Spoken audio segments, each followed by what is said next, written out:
everyone. How are you? We are here today with Ian Scott, Home Team Services. I said that right, Ian? I always like when I go to look it up, I always think I write the wrong name. Home Team Home team Services, inspection service. Inspection Services. See, I always do say it wrong. Um, and Ian and his crew are the only inspectors that Michelle and I use. They're really good. They find everything. I like the way their manner with clients, and if there's sellers there, they're just great. It's interesting how we found them. Ian lives about half a block from Michelle, and she kept saying, "Oh, I want to try the inspection team that lives down the street." And then once we tried them once, we've never gone back. So, Ian, tell us a little bit about yourself. Like, how did you get into inspections? How long have you been doing them? Things like that.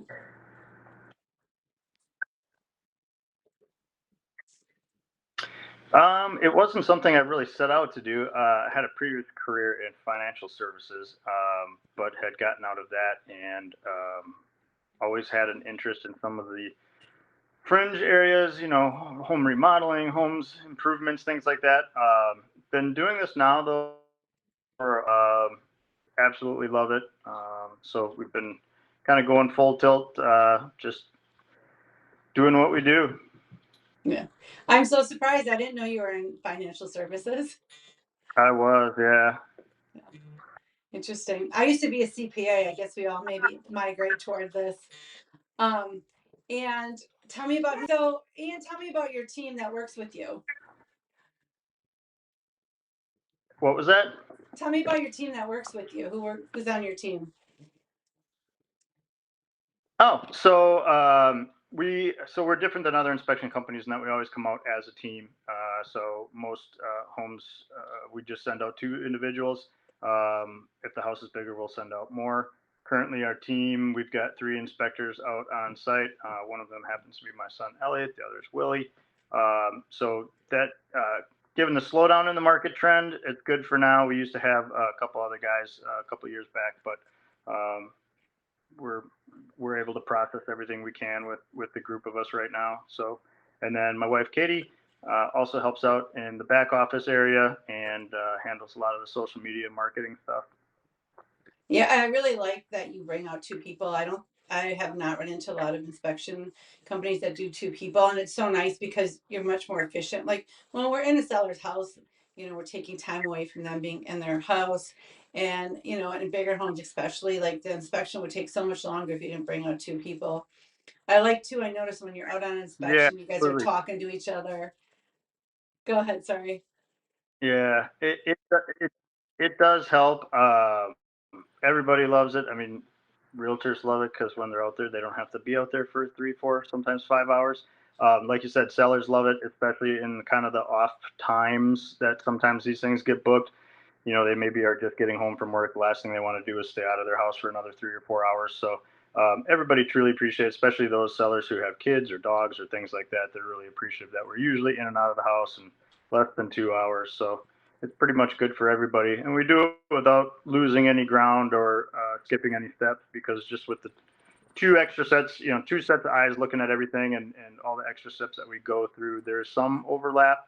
But otherwise, we're always communicating, like you said, through earpieces. Our reports are tied into the same report, so if somebody's taking a picture somewhere, the other party sees it as well. So everything is real linked and synergistic in that sense. Yeah, I really like that when like, and I can tell you guys are communicating because, like if one sees a problem something somewhere in the house, you can see the effect right away on the other, and so it gives me a lot of confidence. So people are, they don't have an inspection that often, especially first time buyers. Why don't you kind of walk us through the inspection process? Like when you guys get to the house, where do you go from there? So we're a little bit different, like I said. So we typically will split up at the start. One of us will start on the inside while the other tackles the exterior. But in the end, everything winds up getting covered. So we literally cover everything from the roof all the way down to the foundation and all the systems that are in there in between. And that's not necessarily anything different than anybody else in terms of inspections on what is covered. There's a certain set of operating procedures that per licensing standards we all need to follow.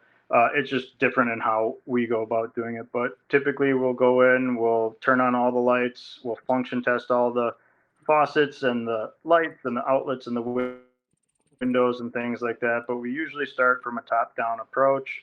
We run a ton of water on these inspections, far more than the average homeowner would, even in a given day. And we do that all in a real short, condensed period of time. So if there is going to be any kind of leaks or things like that, they'll typically show up towards the end. That is usually resides down in the basement area, which we do save for last. It has most of the major mechanicals. It tends to be a double point of focus of interest for us. We usually have both individuals, both inspectors down there at one time. It also tends to be where most homeowners have the most questions. So, especially new first-time home buyers, that's where all the major systems reside. So they're curious to know where water shutoffs are, how furnaces work, where to put the furnace filter, what they should do with their water heater, maintenance tips, how to turn the water temperature higher or lower, all those different things. That's all found usually down in the basement area. I I really like that too because I think you're right. Like I feel like that's where, especially first time homeowners, all those things you just mentioned, like they don't really know like how those all work.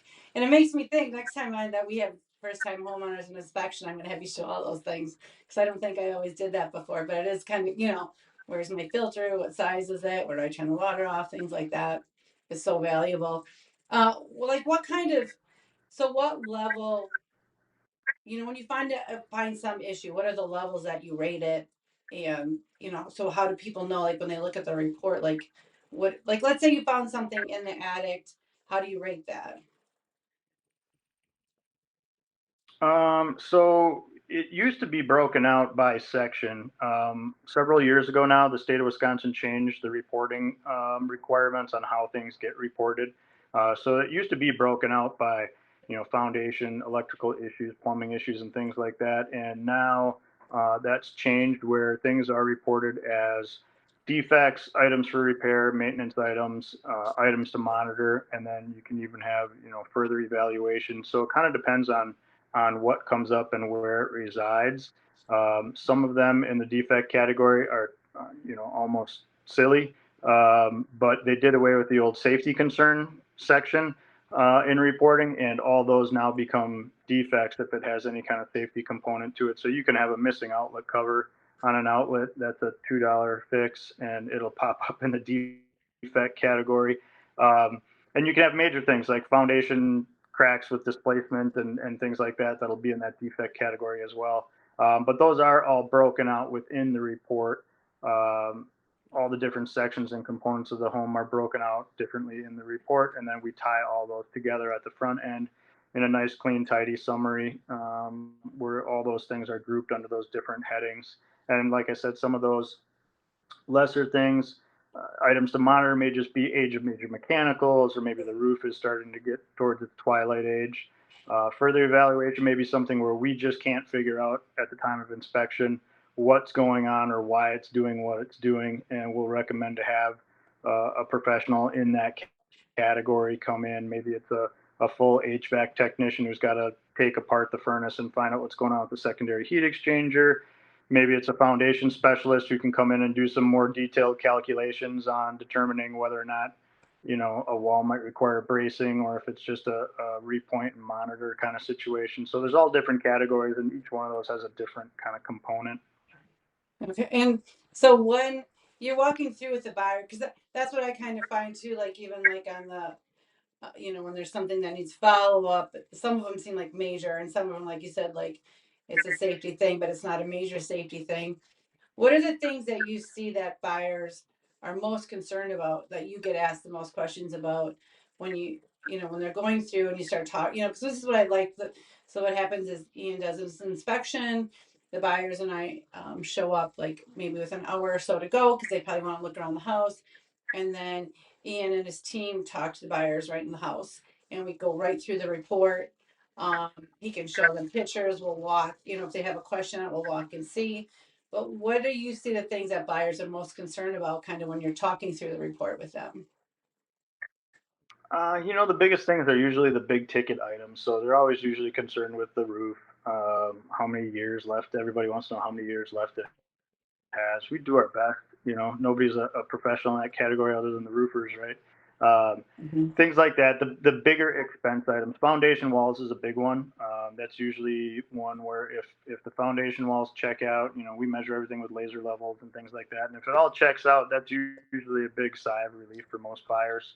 The little nitpicky things, small little electrical issues or outlets, things like that. They're more than capable of kind of digesting that type of information because it's more of an everyday situation.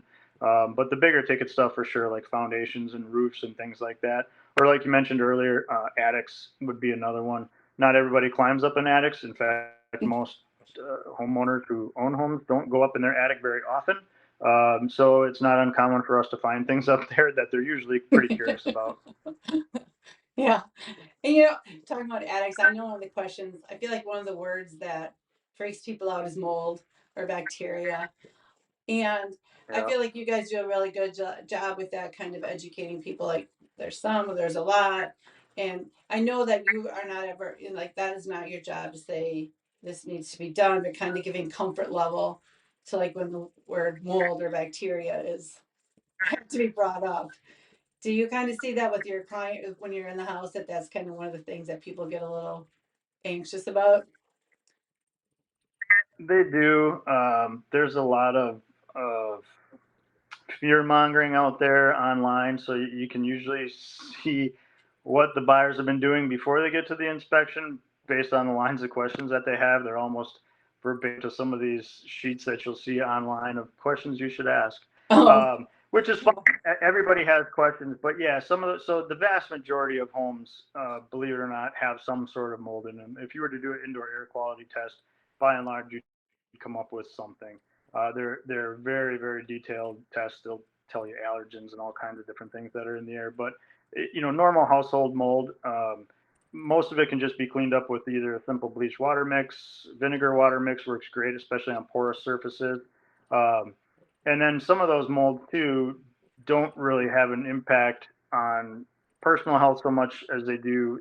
They can cause issues with the home. But like you mentioned, attic, it's not uncommon to find mold growth on roof sheathings and attics, and people sometimes freak out about that. Especially that stuff tends to look weird and bad, but the reality is attics ventilate to the exterior of the home, not the interior, so it doesn't pose as great of a personal threat to people as indoor mold could. So once they hear some of these things and realize that you know a Lysol wipe on a well tank will get rid of that black scuzz on there, and things like that. Not every home needs to be remediated. That being said, there are some that are bad. Yesterday we had one actually. So and in those instances, you know, they can be bad. You generally will know that even just entering the home when they're real bad. But that doesn't mean that there can't be some hidden things too. And we do our best to try to find those and alleviate the buyers. so what is the craziest thing you found on an inspection, or one of them? The craziest? Wow. There's all kinds of stories. Just one, share one. Unfortunately, a lot of illegal activity is discovered, especially on Really? investor type rental properties and things like that, where you find yourself in the middle of certain transactions. Um, Oh, that's interesting. Odd things that people have kept over the years. Funny old grandmother bingo ladies who used to be swingers and have swinger parties. You name it. There's all kinds of Well, stuff that you come across that throws well, you for a loop sometimes when you see the people and you're like, holy smokes. yeah, you never know, right? What lies behind. That's interesting. I never thought about those things. Um, okay, so two things that like come up and like, because I think I've seen you deal with them and deal with them so well. Let's say the sellers are there too, because that is kind of awkward for the buyers. Like, how do you deal with that?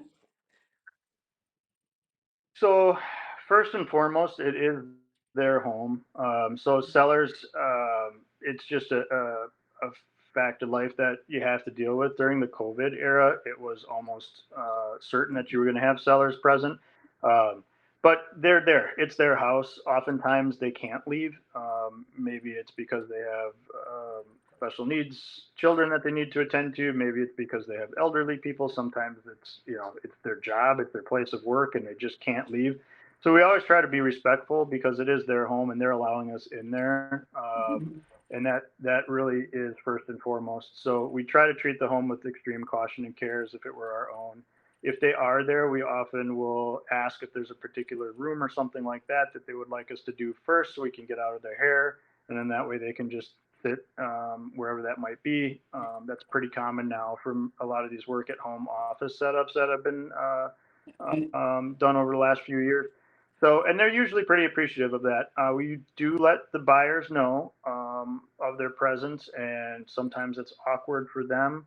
I always tell them that it doesn't need to be. Oftentimes for the buyers, it could be advantageous for them to strike up conversations with the sellers, um, provided, however, that relationship went prior to that offer for purchase. Because a lot of these, especially the older clients who are selling, um, many of them are transitioning into smaller homes, smaller units, going to condos, things like that, and they might not need that lawn tractor anymore. They might not need that trailer anymore.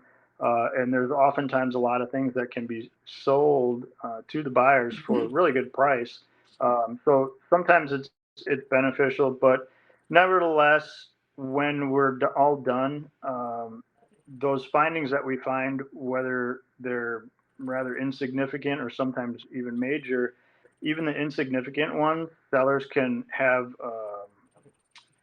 it can impact sellers differently because they're proud of their home. And when we come through and we find all these little things, sometimes they feel offended. So we will usually try to kind of pull the buyers off to the side, offer to talk outside or in a different room if that makes them feel more comfortable. And sometimes, depending on the realtor and the sellers and the buyers, if there's been pretty good relations all along, they'll even have us just talk right out in front of everybody. So the Yeah. sellers hear it right from us. No surprises then when they get that report delivered later on, and they hear how we explain it.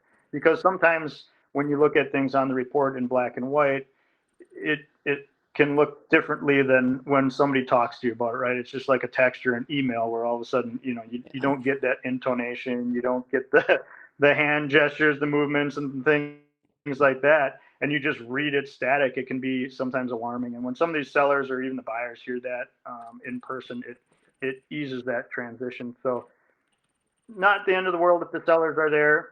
It's usually preferred that they're not. The vast majority of buyers prefer to have some time in the home by themselves without any interruption or feeling weird. And when sellers are there, it does throw off that vibe a little bit. They feel like they can't really be themselves. Well, and I think like you made such a good point, like they're proud of their home.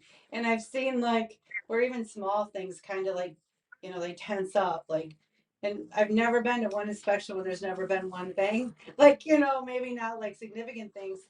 But when the seller's here, it is like it's their home. They live there. It's not a house. It's not a home to them really. It's not a house, it's their home. And but I do think Yeah. like in the negotiation then too, like when they've sat and heard like big things, little things, all the things, then when you're negotiating, in a way it's easier because they know like, oh, we're only talking about this one thing and there was all those little things. Um, and I think you made another great point too about sometimes it's good for them to have a relationship, with the buyer and the seller, like just not like I don't want them negotiating, but like if they want to sell something or, we have to get into negotiation over appraisal or something. If they've met each other, sometimes there's just a little bit more softness in this negotiation. Okay, what about when the parents show up? Yeah. How's that been? Let's say, they want to bring their parents to the inspection. Uh, I prefer the Everybody seller loves over Inspector parents Dad, right? generally. Yeah. I'll tell you, there's two sets of parents. So we totally don't mind if they're there. Family, it's a big purchase. Buyers should be there. If their parents want to go, we totally understand it. We get that. Um, where it's not fun is when the parents try to put the house into their perspective, right? Where this isn't good enough, or these windows are cheap, or this isn't. And the reality is things aren't made the way that they are. This house is not the parents' house, right? But this is their house, and they liked it and they wanted it. So that's the disheartening part about when parents are there, is when the parents get involved and try to point out all these flaws with the house, or tell them that it shouldn't be like this, or step on your guys' toes as realtors and say, well, I think you should offer them 40,000 less, because of this or that. I did mine with a handshake and a used Yeah. car, or whatever the I case only might had to be, pay right? this much. Yeah. Yeah, so those are the ones that crush me, and I wish some of these parents could see when they leave how their kids act once they're gone, and sometimes how they just straight up apologize for their parents being there. So Yeah. it's totally cool for the parents to be there. I welcome it as long as you're there to support your kid, because you don't have to like that house, they do. And even if it's a step down, everybody has these situations in life where you're not always going up. Maybe it is a step down. Maybe there's a divorce and the 3,500 square foot got sold and they're buying 1,500, but that's the best that they could find. So they're making the best of the situation that they're in, and parents should really support that instead of cutting it down. And usually they're pretty good. Even the inspector dads who come in with their own flashlight and notepad and things like that, oftentimes they're confused about what we actually look for, Yeah. and they're focused more on cosmetic things, or code issues and things like that, and they're not focused on what we do, which is really structural and safety type issues, and the actual systems and components. I and I like I've had that experience, and my buyers, they had an inspector they knew, so it wasn't you guys, so they brought an inspector in, and I could tell the second the parents walked in the house, like, this was going south. um and I think it was like the parents thought like they knew what they should have. And like, you're so right, like after the parents left, like the look on the buyer's face, it was just awful, like awful. I felt so bad. And and the other thing is parents saying too, like, they haven't bought in this market. Whatever market it is, it's always, it feels like it's different. So you can't say, well, we bought our house, we paid for less, and this condition. Like, they're buying in this market. And so I think that, that is like, you get two different types of parents, and the parents that support and maybe point out things they didn't know. We welcome that.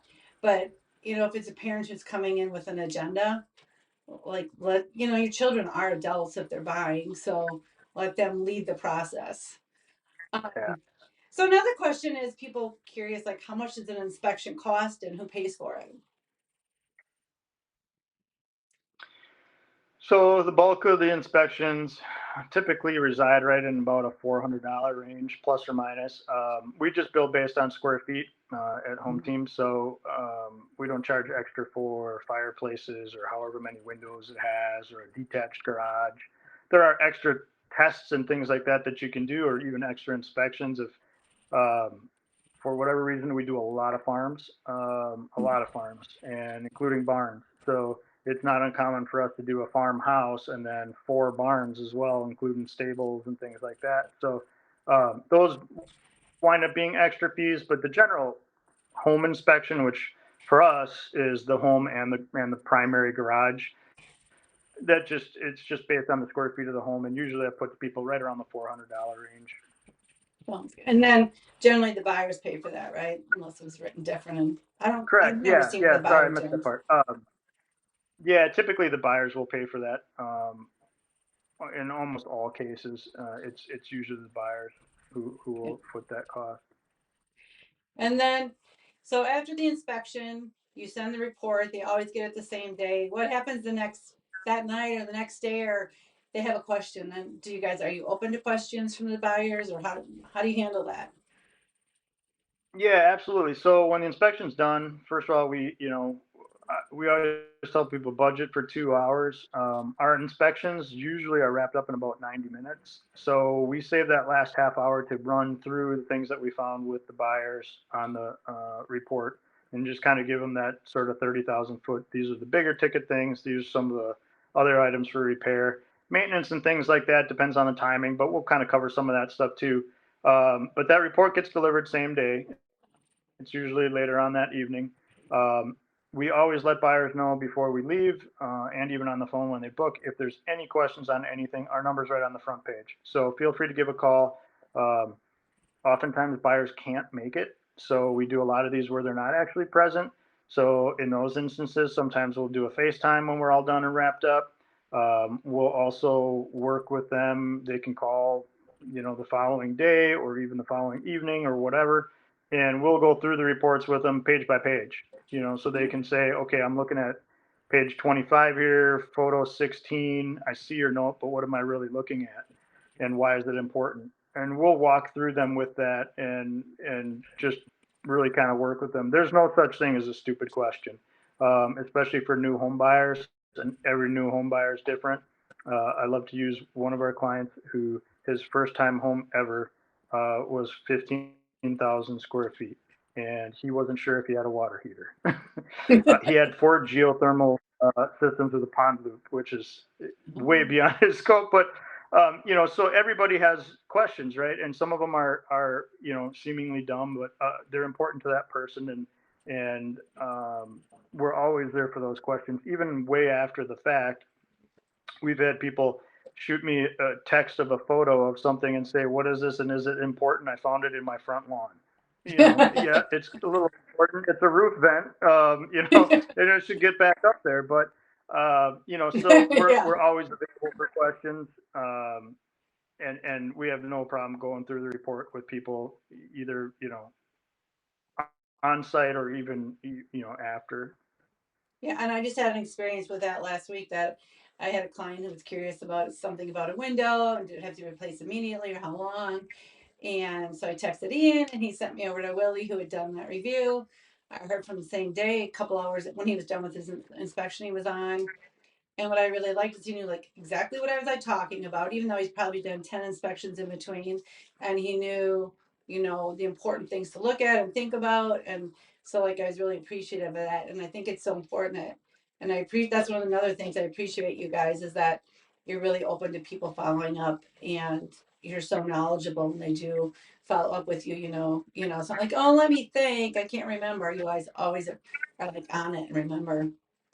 Um, well, I think that pretty much covers it. I Yeah. think. Well, Oh, when go ahead. when we're done with them, we throw so much at these guys right after the inspection. I mean, you can see it in their eyes. Stuff starts just flying past their head, and we throw a lot of information on a really short period of time. So it is no fault of anybody if it didn't all sink in, or if they didn't fully grasp some of that stuff. So sometimes it's a lot easier when they have the report in front of them and they're looking at the photos and they're reading the comments to say, oh, this is what he was talking about, or oh, this is, I don't remember him.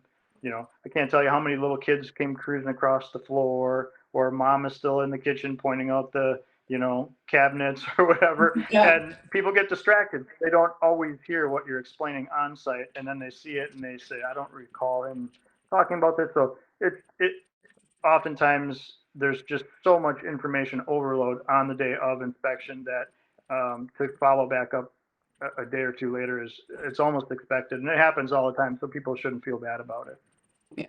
Yeah. That made me think of one more question. I don't know what you said. What about pre-sale? Like, how often are you doing inspections for sellers before they list their house? Quite a bit actually. The lion's share of what we do are residential inspections for home buyers. Commercial probably slots in there second, and pre-sales would probably be a third. Those have a different dynamic in when they're beneficial and when they're just kind of extra. In this current environment, it is actually beneficial to do a pre-listing because it really does help protect the sellers. So, and that is huge in the last 18 months or so, as this waiving of inspections has become kind of a trend, although it's starting to wane. Um, Everybody thinks, well, I got this sheet of paper, so I don't have any liability. But if you were to talk to an attorney, that sheet of paper isn't going to save you, because there's certain things that should be known, and then there's certain things that you just don't know. And Mhm. even though you do these things, no inspection, you still had to fill out that real estate condition report. And to the best of your ability, And oftentimes there's all kinds of stuff that doesn't make that condition report that we find that really should have been on there because it turns out it was a known issue and they just forgot or whatever the case might be. So pre-sales helps take that burden off the seller because they can literally then step back and say, look, I filled this form out based on what these guys, these professionals came in and did a full inspection of my home. This is everything that they found that's wrong with it. And here, now you can buy this house armed with that knowledge. So it does a couple of things. It absolves that seller of really kind of any liability or responsibility because that's on us. Right. But two, it sort of makes that property a little bit more attractive and faster to close because any buyer coming in will see that that's already had an inspection. And depending, I've been told numerous times that, you know, people went and bought a property and they came and they said, we didn't use you. I'm like, oh, that's okay. It happened. And they say, but Yeah. that's because you did the pre-sale on it. So, it gives that level of comfort that to know that somebody has already been in there. And even if it's not us, just any home inspection company, for a buyer to see that somebody's already been through it and this is what they found now, it just helps to kind of ease their minds and move into it a little bit easier. So, Do you like, but that's one of the I, reasons for free listing. sorry, do you like, because like people be like, oh, is that the buyer inspection or the seller inspection? And I feel like people have the impression like you go light on an inspection when you're doing for a seller, which I'm sure you don't. So how does that work? Like, is it the exact same inspection, buyer, seller? It is the Yeah, it is the exact same inspection. We always put a caveat on pre-sales that pardon me, that somebody else may come in and find something different, right? I mean, there's home inspectors out there who feel like they're not earning their money unless they're putting some kind of notch on their belt. So I had one of my homes inspected, and the person who inspected it said that all the screws needed to be replaced in the hinges on the doors because it was six panel hinges. The house is only 2 years old. So, That's funny.